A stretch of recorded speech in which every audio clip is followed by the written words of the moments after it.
Halo, selamat malam. Apa kabar kalian semua? Jadi gua mau menceritakan tentang pengalaman gua ketika kerja di salah satu restoran di daerah Depok, Margonda Raya. Kebetulan waktu itu gue menjabat sebagai supervisor. Nah, jadi gue akan menjelaskan dulu tentang susunan jabatan di restoran tersebut. Yang pertama gue supervisor, di bawah gue itu ada admin, dan di bawah admin gue ada purchasing.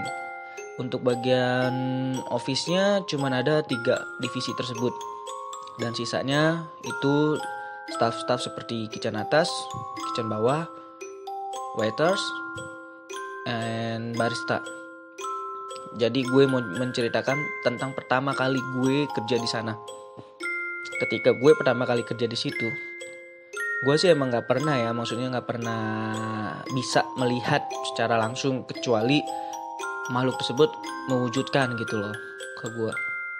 Jadi yang gue bisa rasain ketika gue mendatangi tempat yang kira-kira tempatnya itu sangat serem ya, gue cuma bisa merasakan gitu loh, di sini tuh serem dan di sini gimana gimana gimana gimana, seperti itulah intinya. Nah, ketika gue pertama kali kerja di restoran tersebut, gue emang udah ngerasain sih ketika gue naik ke office gue, ke ruangan gue itu, ruangan gue ada di lantai 3 dan itu barengan sama anak-anak kitchen atas, staff-staff kitchen atas. Jadi pertama kali gue naik itu emang gue ngerasa kayak ini restoran kayak serem aja gitu loh ya kan. Terus ditambah lagi di lantai 4-nya itu rooftop. Ketika gue pertama kali ngecek di lantai 4 itu bener-bener sampah, kayak gudang.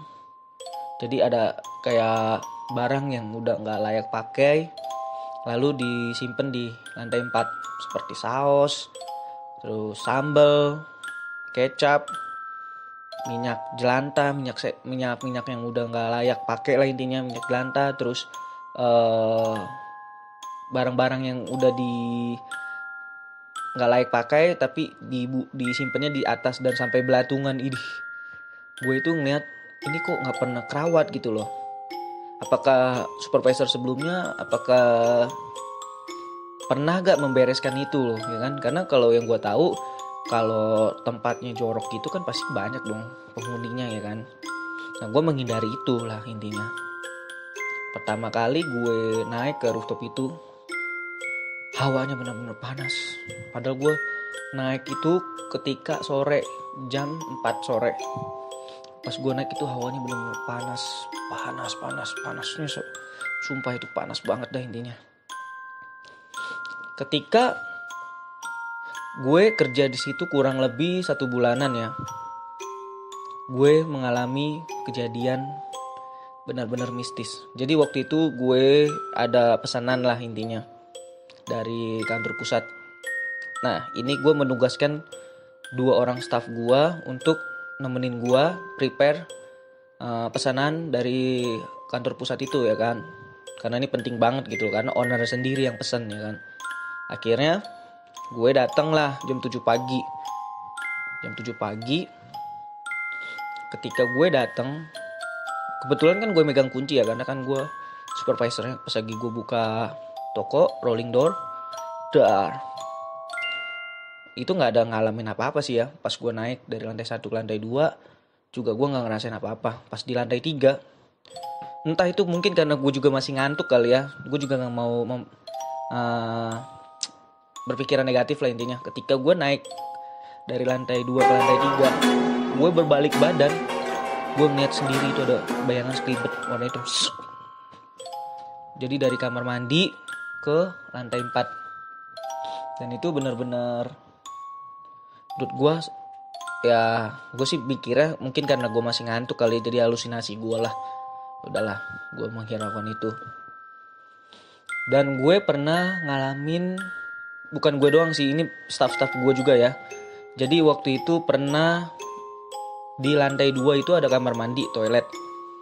Nah ketika malam hari sekitar jam 7 lah, lucunya itu toilet kekunci sendiri gitu. Padahal di dalam kamar mandi itu nggak ada siapapun, nggak ada orang gitu loh. Sedangkan kunci kamar mandi kuncinya itu dari dalam ya kan. Jadi kuncinya kayak kamar mandi yang modelnya tuh pintunya kayak pintu-pintu plastik lah, kayak pada umumnya lah ya kan. Nah yang lucu itu kamar mandi kekunci. Nah pas dilihat dari CCTV ya kan, jadi ini ada laporan dari staff gue mencoba untuk melihat ya kan dari CCTV apakah itu ada orang atau enggak. Sebelumnya gue lihat emang ada orang itu jelas banget di CCTV itu, di rekaman CCTV itu ada orang masuk ke kamar mandi tersebut. Nah itu nggak keluar ya kan, itu nggak keluar orang tersebut. Nah gue sama staff gue kan penasaran ya, takutnya kayak kejadian, maksudnya yang ngeri lah, maksudnya takutnya dia tuh bunuh diri atau apapun itulah, atau jatuh, atau kan ya intinya jangan sampai lah itu terjadi ya kan. Akhirnya gue mencoba untuk mengumpulkan beberapa staff gue di situ menjadi saksi lah intinya. Kalau misalkan terjadi sesuatu, jadi setidaknya gue tidak kesalahan karena ada saksi lah ya kan. Pertama kali gue buka lah itu kunci kamar mandi tersebut lantai 2. Pertama gue buka nih pakai kunci.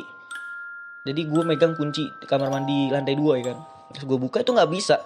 Anehnya itu, yang lebih anehnya itu adalah itu kunci benar-benar nggak bisa dibuka dari luar juga ya kan. Akhirnya dengan sangat terpaksa kamar mandi tersebut gue dobrak dong. Pas gue dobrak, kalian tahu di dalam kamar mandi tersebut tidak ada orang. Gue dan teman-teman gue langsung seketika kaget plus merinding juga sih ya, karena pas gue lihat di rekam CCTV itu ada orang, jelas banget itu ada orang masuk ke kamar mandi tersebut dan orang yang tersebut itu tidak keluar ya kan. Yang kedua gue buka kamar mandi tersebut pintunya pakai kunci kamar mandi tersebut lah yang gue pegang lah, kunci duplikat. Itu nggak bisa sama sekali, dan akhirnya gue dobrak. Ketika gue dobrak itu nggak ada orang sama sekali. Menegangkan sekali. Dan akhirnya ya udahlah, gue melupakan hal tersebut. Nah, jadi pengalaman mistis yang terakhir adalah, jadi waktu gue kerja kurang lebih 3 bulanan lah ya kan. Jadi ada staff gue lah, dia katanya sih ngerti tentang pintu-pintu goib gitu loh ya kan, pintu rezeki secara goib gitu loh intinya. Gue juga nggak ngerti lah intinya. Jadi staff gue tersebut kayak membuka pintu rezeki biar outlet gue tuh rame ya kan, lebih rame lagi gitu loh. Dan ternyata yang dia lakuin itu salah. Yang terjadi bukannya outlet gue rame, malah musibah yang gue dapetin dengan staff gue. Yang terjadi adalah banyak beberapa staff kesurupan massal. Dan kebetulan di tempat gue bekerja juga gue mengajak temen gue, rekan gue, pokoknya temen gue main lah intinya. Dan beliau itu bisa mengobati lah intinya, bisa mengobati dan bisa melihat lah tentang goib gitulah. Jadi staff gue itu yang tadi gue ajakin kerja di tempat gue tersebut, dia menjelaskan, jadi ada status staff gue yang iseng gitu loh. Dia bilang gara-gara si S lah intinya, dia yang harusnya ngebuka pintu rezeki biar outlet kita rame, dia malah ngebuka pintu goib. Akhirnya yang terjadi banyak kesurupan massal di outlet gua. Dan itu terjadi nggak cuman sore dan malam doang, tapi pagi pun juga iya. Dan gue juga ngalamin langsung gitu loh ketika kesurupan. orang kesurupan itu kebetulan ada gue juga ya kan.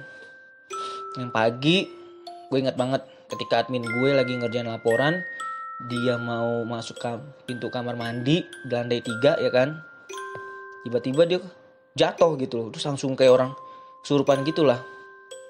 Gue kaget dong ketika gue lagi ngerjain laporan, pas gue bilang, ada yang minta tolong kan, teriak-teriak juga. Akhirnya gue langsung keluar dari ruangan gue dan gue langsung ya sebisa gue lah ngobatin lah intinya. Dan alhamdulillah makhluk tersebut keluar ya kan. Nah ketika sorenya di hari yang sama, gue lagi keluar lah intinya sama staff purchasing gue lah ya kan. Ketika gue lagi keluar, tiba-tiba baru jalan kurang lebih sekitar 10 km lah, staff gue nelpon, "Bang, lu lagi mana? Coba deh lu balik lagi nih di outlet lagi banyak yang surupan nih, masal lagi, ada sekitar 3 orang." Akhirnya gue yang tadinya mau niat, gue ingat banget itu kalau nggak salah gue mau beli kertas roll dah, kertas kayak kasir gitu loh, gue lupa. Nah ketika gue mau kasih lagi, gue dapet telepon tersebut, sontak gue sama staff purchasing gue langsung balik lagi kan ke outlet. Ketika gue sampai outlet, benar sekali ketika gue lihat, gue naik gitu ke lantai 3.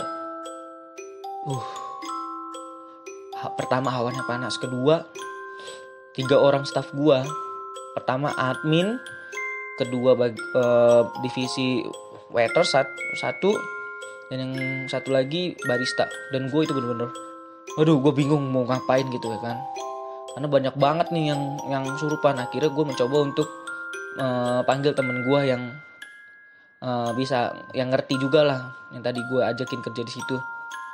Akhirnya ketika 3 orang kesurupan itu, gue bingung dong mau ngapain. Akhirnya gue mencoba untuk minta tolong sama Pak Ustadz gitu loh.